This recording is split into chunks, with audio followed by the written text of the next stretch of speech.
O Concílio de Nicéia. Condenação dos Evangelhos Apócrifos.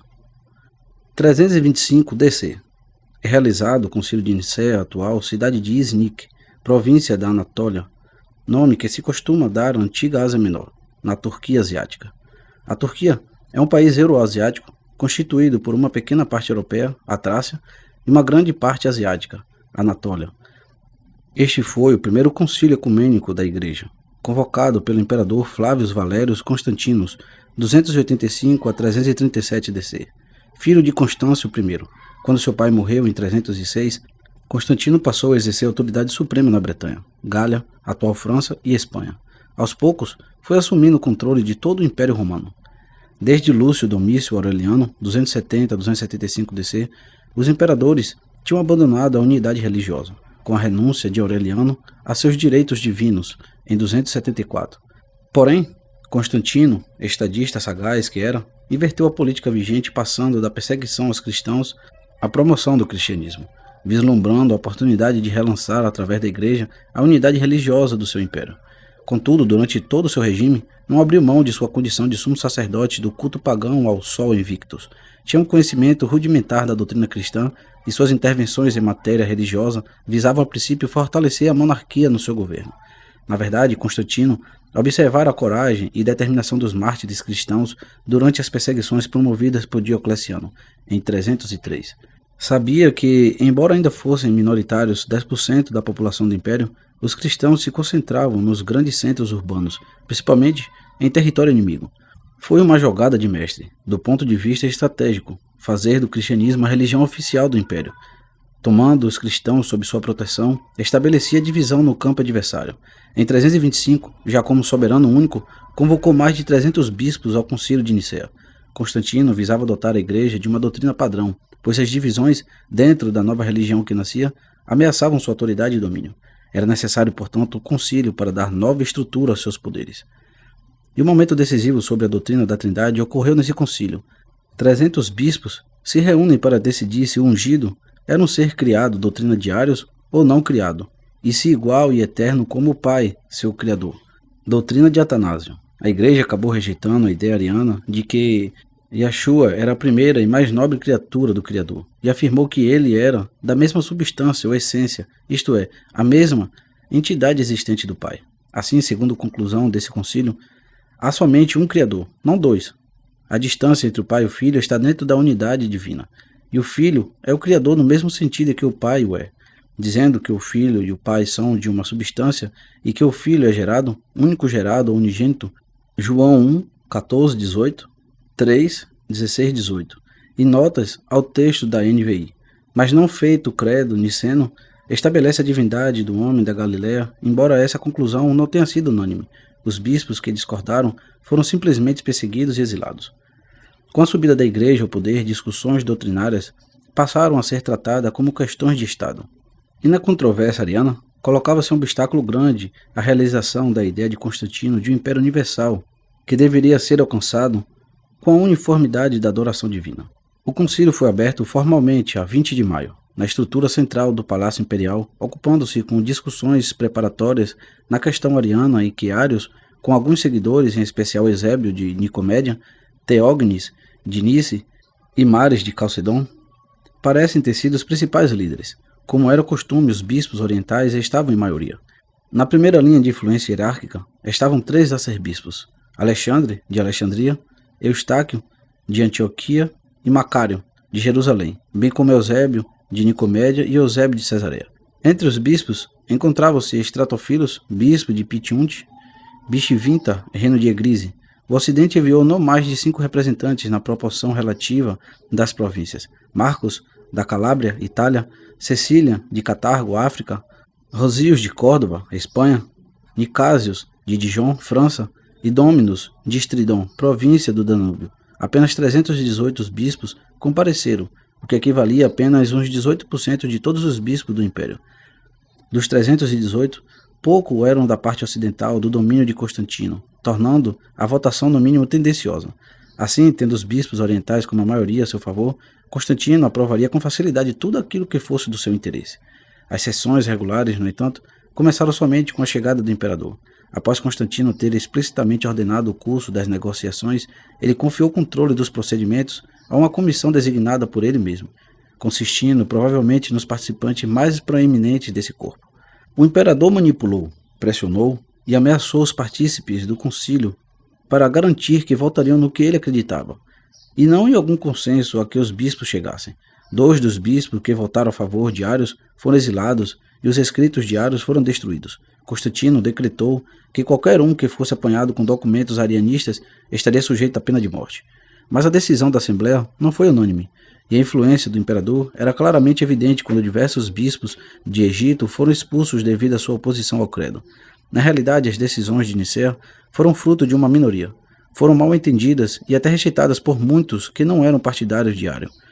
Posteriormente, 90 bispos elaboraram outro credo, o Credo da Dedicação, em 341 para substituir o de Nicéia. E em 357, um concílio em Esmirna adotou um credo autenticamente ariano. Portanto, as orientações de Constantino nesta etapa foram decisivas para que o concílio promulgasse o credo de Nicéia, ou a divindade do ungido, em 19 de junho de 325. E com isso, veio a consequente instituição da Santíssima Trindade e a mais discutida ainda, a instituição do Espírito Santo, o que redundou em interpolações e cortes de textos sagrados, para se adaptar à Bíblia às decisões do conturbado concílio e outros, como o de Constantinopla, em 381, cujo objetivo foi confirmar as decisões daquele. A concepção da Trindade, tão obscura, tão incompreensível, oferecia grande vantagem às pretensões da Igreja. Permitia-lhes fazer de Yeshua ungido um Criador. Conferia a Yeshua, que ela chama seu fundador, um prestígio, uma autoridade cujo esplendor recaia sobre a própria Igreja Católica e assegurava o seu poder, exatamente como foi planejado por Constantino. Essa estratégia revela o segredo da adoção trinitária pelo Concílio de Nicéia. Os teólogos justificaram essa doutrina estranha da divinização do ungido, colocando no credo a seguinte expressão sobre Yeshua ungido: gerado, não criado.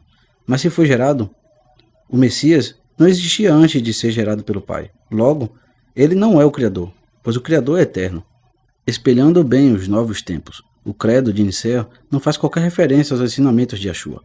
Faltou nele um creio em seus ensinamentos. Talvez porque já não interessassem tanto a uma religião agora sócia do poder imperial romano. Mas com a adoção do credo de Nicéia, os problemas continuaram. E em poucos anos, a facção arianista começou a recuperar o controle. Tornaram-se tão poderosos que Constantino os reabilitou e denunciou o grupo de Atanásio. Ários e os bispos que o apoiavam voltaram do exílio. Agora, Atanásio é o que foi banido. Quando Constantino morreu, depois de ser batizado por um bispo arianista, seu filho restaurou a filosofia arianista e seus bispos e condenou o grupo de Atanásio.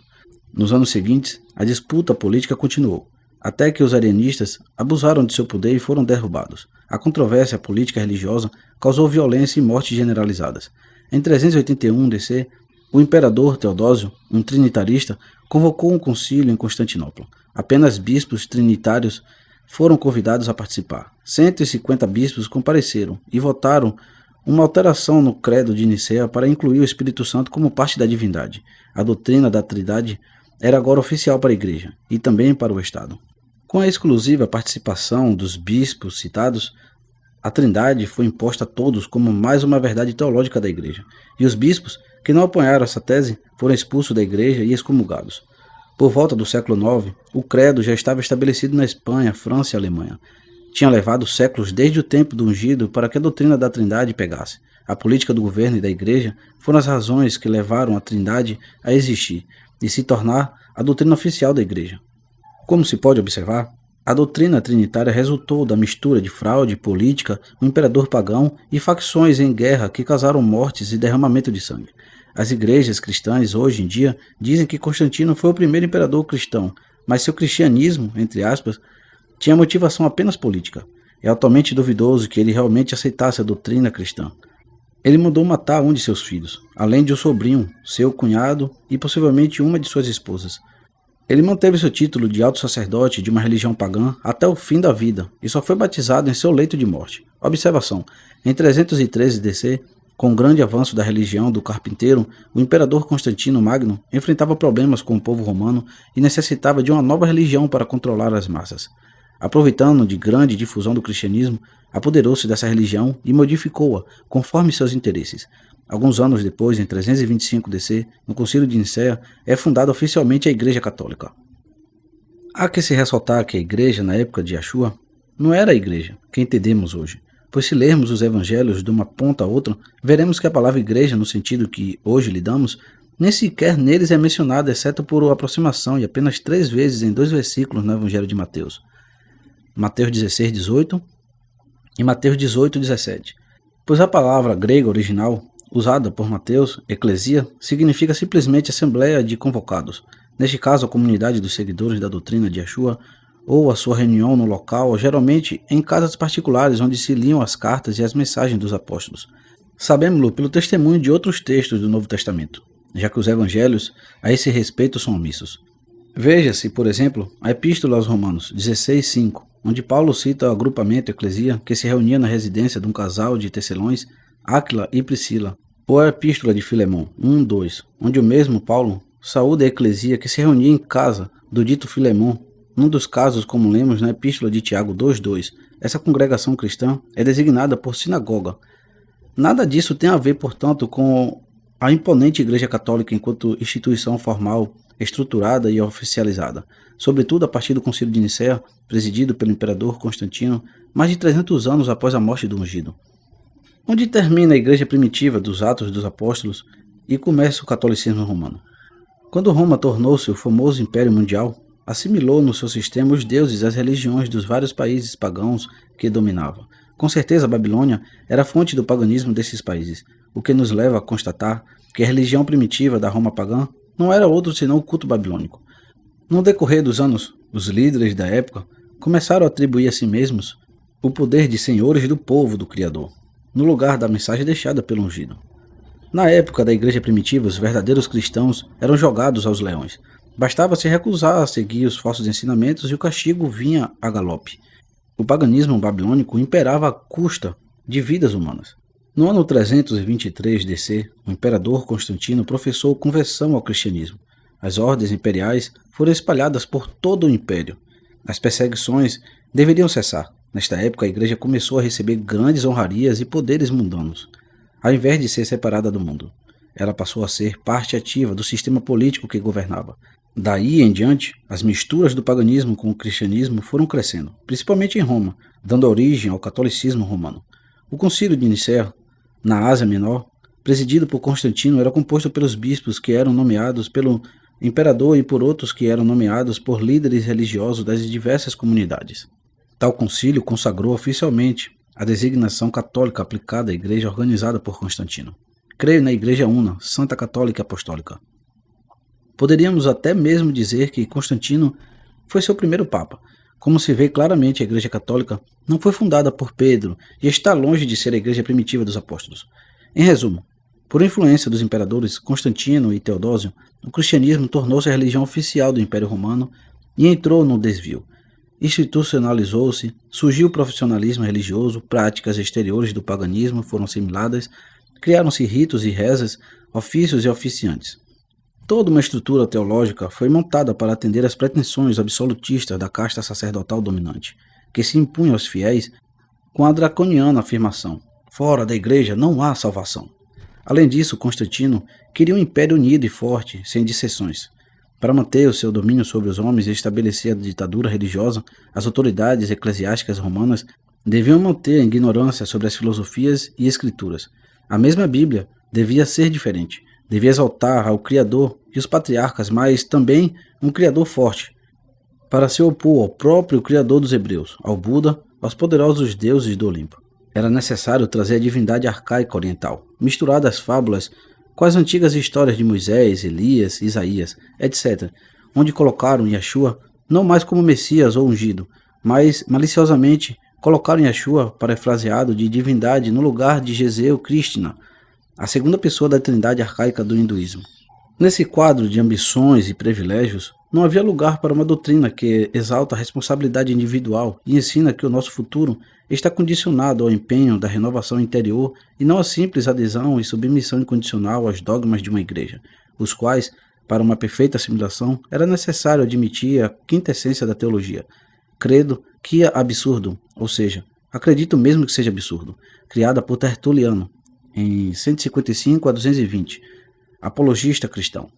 Disso tudo deveria nascer uma religião forte, como servia o Império Romano. Vieram ainda a ser criados os simbolismos da Sagrada Família e de todos os santos, mas as verdades do real cânone do Novo Testamento e parte das Sagradas Escrituras deviam ser suprimidas ou ocultadas, inclusive as obras de Sócrates e outras filosofias contrárias aos interesses da igreja que nascia. Esta lógica foi adotada pelas forças clericais mancomunadas com a política romana, que precisava desta religião forte o bastante para impor-se aos povos conquistados e reprimidos por Roma, para assegurar-se nas regiões invadidas onde dominava as terras, mas não o espírito dos povos ocupados.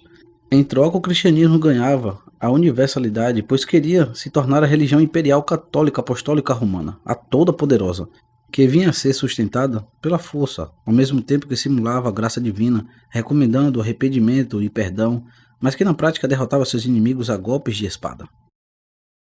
Então não era da tolerância pregada pelo cristianismo que Constantino precisava, mas de uma religião autoritária, rígida, sem evasivas, de longe alcance, com raízes profundas no passado e uma promessa inflexível no futuro, estabelecida mediante poderes, leis e costumes terrenos.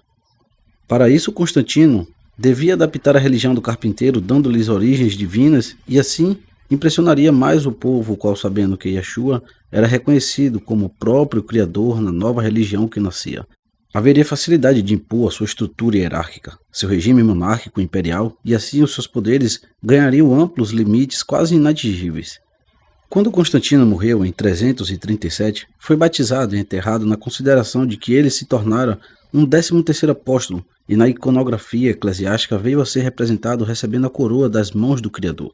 Os livros retirados das Santas Escrituras.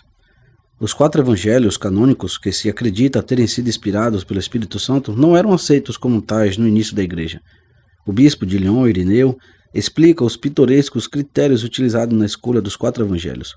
Reparem na fragilidade dos argumentos. O evangelho é uma coluna da Igreja. A Igreja está espalhada por todo o mundo. O mundo tem 4 regiões, e convém, portanto, que haja também 4 evangelhos. O Evangelho é o sopro do vento divino da vida para os homens, e pois, como há 4 ventos cardeais, daí a necessidade de 4 evangelhos. O Verbo Criador do Universo reina e brilha sobre os querubins. Os querubins têm 4 formas, eis porque o Verbo nos obsequiou com 4 evangelhos. As versões sobre como se deu a separação entre os evangelhos canônicos e apócrifos durante o Concílio de Nicéia no ano 325 DC são também singulares. Uma das versões diz que, estando os bispos em oração, os evangelhos inspirados foram depositar-se no altar por si só. Uma outra versão informa que todos os evangelhos foram colocados por sobre o altar. Os apócrifos caíram no chão. Uma terceira versão afirma que o Espírito Santo entrou no recinto do concílio em forma de pomba, através de uma vidraça sem quebrá-la, e foi pousando no ombro direito de cada bispo, cochichando nos ouvidos deles os evangelhos inspirados. A Bíblia, como um todo, aliás, não apresentou sempre a forma como é hoje conhecida. Vários textos, chamados hoje de apócrifos, figuravam anteriormente na Bíblia, em contraposição aos canônicos reconhecidos pela Igreja. Segundo o dicionário Aurélio, o termo apócrifo significa, entre os católicos, apócrifos eram os escritos de assuntos sagrados que não foram incluídos pela Igreja no cânon das Escrituras autênticas e divinamente inspiradas. Destaque nosso. Observação. Note que o próprio dicionário Aurélio registra a expressão divinamente inspiradas. Por que será? Maria Helena de Oliveira Trica, compiladora da obra Apócrifos, Os Proscritos da Bíblia, diz: muitos dos chamados textos apócrifos já fizeram parte da Bíblia, mas ao longo dos sucessivos concílios acabaram sendo eliminados. Houve os que depois viram a ser beneficiados por uma reconsideração e tornariam a partilhar a Bíblia. Exemplo, o livro da sabedoria, atribuído a Salomão, o Eclesiástico ou Siraque, as Odes de Salomão, Tobit, que é o Tobia, o livro de Tobias, o livro dos Macabeus e outros mais. A maioria ficou definitivamente fora, como o famoso livro de Enoque, o livro da Ascensão de Isaías e os livros 3 e 4 dos Macabeus. Perguntamos, quais foram os motivos para excluir esses livros das Santas Escrituras definitivamente? Será que os santos, padres, daquela época se achavam superiores aos apóstolos e mártires que vivenciaram de perto os acontecimentos relacionados ao ungido e ao judaísmo? De que poder esses mesmos santos padres se revestiam a ponto de afirmarem que alguns textos evangélicos não representavam os ensinamentos e a palavra de Yah? Visando maiores esclarecimentos, sugerimos para aqueles que desejam aprofundar-se no assunto uma leitura dos livros que tratam com mais detalhe esse tema, os quais podem ser encontrados no site Submarino. Existem mais de 60 evangelhos apócrifos, como os de Tomé, de Pedro, de Felipe, de Tiago, dos Hebreus, dos Nazarenos, dos 12, dos 70, etc. Foi um bispo quem escolheu, no século IV, os 27 textos do atual Novo Testamento. Em relação ao Antigo Testamento, o problema só foi definitivamente resolvido no ano de 1546, durante o Concílio de Trento. Depois de muita controvérsia, acalorados debates e até luta física entre os participantes, o concílio decretou que os livros 1 e 2 de Esdras e a oração de Manassés sairiam da Bíblia. Em compensação, alguns textos apócrifos foram incorporados aos livros canônicos, como o livro de Judite, acrescido em Esté, os livros do Dragão e do Cântico dos Três Santos Filhos, acrescido em Daniel, e o livro de Baruque, contendo a Epístola de Jeremias. Os católicos não foram unânimes quanto à inspiração divina nesses livros. No Concílio de Trento, houve luta corporal quando este assunto foi tratado. Lorraine Bottier, em Catolicismo Romano, cita o seguinte: o Papa Gregório, o Grande, declarou que 1 Macabeus, um livro apócrifo, não é canônico. O cardeal Ximenes, em sua Bíblia Poliglota, exatamente antes do Concílio de Trento, excluiu os apócrifos e sua obra foi aprovada pelo Papa Leão X. Será que estes papas se enganaram? Se eles estavam certos, a decisão do Concílio de Trento estava errada. Se eles estavam errados, onde fica a infalibilidade do Papa como mestre da doutrina? No início do cristianismo, os evangelhos eram em número de 315, sendo posteriormente reduzido para 4, no Concílio de Nicéia. Tal número indica perfeitamente as várias formas de interpretação local das crenças religiosas da orla mediterrânea, acerca da ideia messiânica lançada pelos sacerdotes judeus. Sem dúvida, este fato deve ter levado Irineu a escrever o seguinte: há apenas 4 evangelhos, nem mais um, nem menos um, e que só a pessoa de espírito leviano, os ignorantes e os insolentes é que andam falseando a verdade. Disse isso, mesmo diante dos acontecimentos acima relatados e que eram de conhecimento geral. Havia então os evangelhos dos naziazenos, dos judeus, dos egípcios, dos ebionitas, o de Pedro, de Barnabé, entre outros, 3 dos quais foram queimados, restando apenas os 4 sorteados e oficializados no Concílio de Nicéia. Celso, erudito romano, contemporâneo de Irineu, entre os anos 170 e 180 DC, disse: certos fiéis modificaram o primeiro texto dos evangelhos 3, 4 e mais vezes, para poder, assim, subtraí-los às refutações. Foi necessária uma cuidadosa triagem de todos eles, visando retirar as divergências mais acentuadas, sendo adotada a de Esíquias, de Alexandria, e de Pânfilo, de Cesareia, e a de Luciano, de Antioquia. Mesmo assim, só na de Luciano existem 3.500 passagens redigidas diferentemente.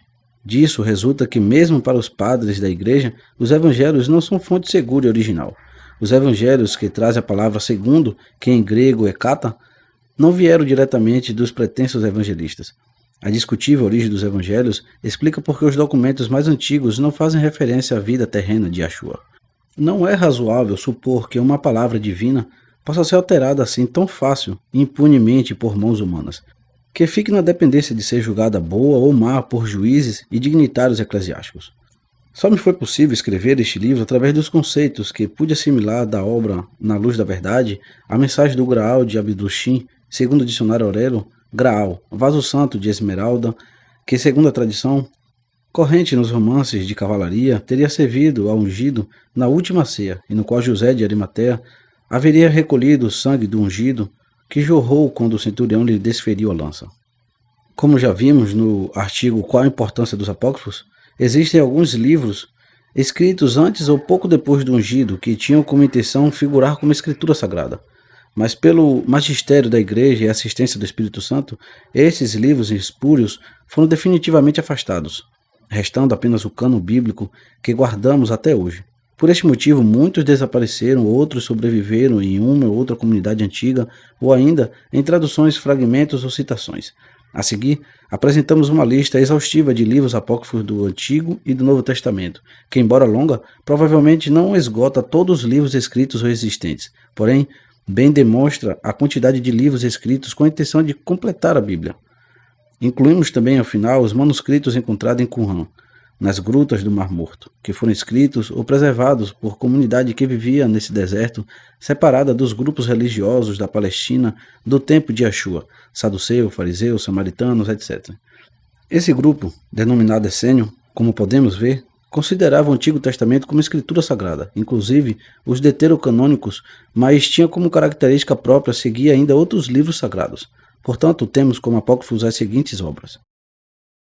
Antigo Testamento: Apocalipse de Adão, Apocalipse de Baruque, Apocalipse de Moisés, Apocalipse de Sidraque, As 13 Estelas de Sete, Ascensão de Isaías, Assunção de Moisés, Caverna dos Tesouros, Epístola de Aristeias, Livro dos Jubileus, Martírio de Isaías, Oráculos Sibilinos, Prece de Manassés, Primeiro Livro de Adão e Eva, Primeiro Livro de Enoque, Primeiro Livro de Esdras, Quarto Livro dos Macabeus, Revelação de Esdras, Salmo 151, Salmos de Salomão, ou Odes de Salomão, Segundo Livro de Adão e Eva, Segundo Livro de Enoque, ou Livro dos Segredos de Enoque, Segundo Livro de Esdras, ou Quarto Livro de Esdras, Segundo Tratado do Grande Sete, Terceiro Livro dos Macabeus, Testamento de Abraão, Testamento dos 12 Patriarcas, Vida de Adão e Eva.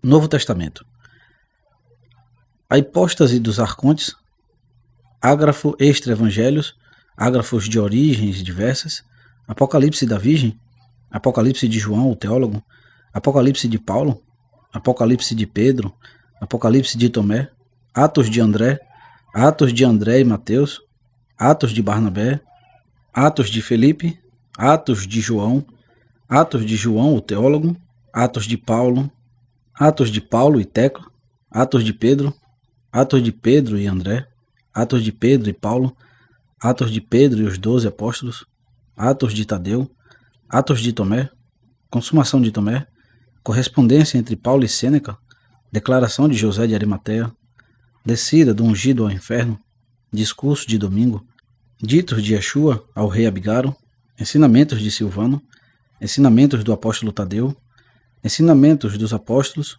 Epístola aos Laodicenses, Epístola de Herodes a Pôncio Pilatos, Epístola de Yeshua ao rei Abigaro, 2 versões, Epístola de Pedro a Filipe, Epístola de Pôncio Pilato a Herodes, Epístola de Pôncio Pilatos ao imperador, Epístola de Tibério a Pôncio Pilatos, Epístola do rei Abigaro a Yeshua, Epístola dos Apóstolos, Eugnóstos, o Bem-aventurado, Evangelho Apócrifo de João, Evangelho Apócrifo de Tiago, Evangelho Árabe de Infância, Evangelho Armênio de Infância, fragmentos, Evangelho da Verdade, Evangelho de Bartolomeu, Evangelho de Filipe, Evangelho de Marcião, Evangelho de Maria Madalena, ou Evangelho de Maria de Betânia, Evangelho de Matias, ou Tradições de Matias, Evangelho de Nicodemos, ou Atos de Pilatos, Evangelho de Pedro, Evangelho de Tomé o Dídimo, Evangelho do Pseudo Mateus, Evangelho do Pseudo Tomé, Evangelho dos Ebionitas, ou Evangelho dos 12 Apóstolos, Evangelho dos Egípcios, Evangelho dos Hebreus, Evangelho Secreto de Marcos, Exegese sobre a alma, Exposições valentinianas, Fragmentos evangélicos conservados em papiros, Fragmentos evangélicos de textos coptas, História de José o Carpinteiro, Infância do Salvador, Julgamento de Pôncio Pilatos, Livro de João o teólogo sobre a Assunção da Virgem Maria, Martírio de André, Martírio de Bartolomeu, Martírio de Mateus, Morte de Pôncio Pilatos, Natividade de Maria, O Pensamento de Noréa, O Testamento da Verdade, O Trovão, Mente Perfeita, Passagem da Bem-aventurada Virgem Maria, Piste de Sofia, fragmentos, Prece de Ação de Graças, Prece do Apóstolo Paulo, Primeiro Apocalipse de Tiago, Proto-Evangelho de Tiago, Retrato de Yeshua, Retrato do Salvador, Revelação de Estevão, Revelação de Paulo, Revelação de Pedro, Sabedoria de Yeshua ungido, Segundo Apocalipse de Tiago, Sentença de Pôncio Pilatos contra Yeshua, Sobre a origem do mundo, Testemunho sobre o oitavo e o nono, Tratado sobre a ressurreição, Vingança do Salvador, Visão de Paulo. Escritos de Qumran, A Nova Jerusalém, A Sedutora, Antologia Messiânica, Bênção de Jacó, Bênçãos, Cânticos do Sábio, Cânticos para o Holocausto do Sábado, Comentários sobre a Lei, Comentários sobre Rabacuque, Comentários sobre Isaías, Comentários sobre Miqueias, comentários sobre Naum, comentários sobre Osés, comentários sobre Salmos, consolações, eras da criação, escritos do pseudo Daniel, exortação para a busca da sabedoria, Gênese apócrifo, hino de ação de graças, horóscopos, lamentações, maldições de Satanás e seus partidários, Melquisedeque, o príncipe celeste, o triunfo da retidão, oração litúrgica, orações diárias, orações para as festividades, os iníquos e os santos, os últimos dias, palavras das luzes celestes, palavras de Moisés, pergaminho de cobre, pergaminho do templo, prece de Nabonidos, preceito da guerra, preceito de Damasco, preceito do messianismo, regra da comunidade, rito de purificação, salmos apócrifos, Samuel apócrifo, testamento de Arão. Outros escritos, história do sábio Ricard, o livro do pseudo Philon, fonte Wikipédia.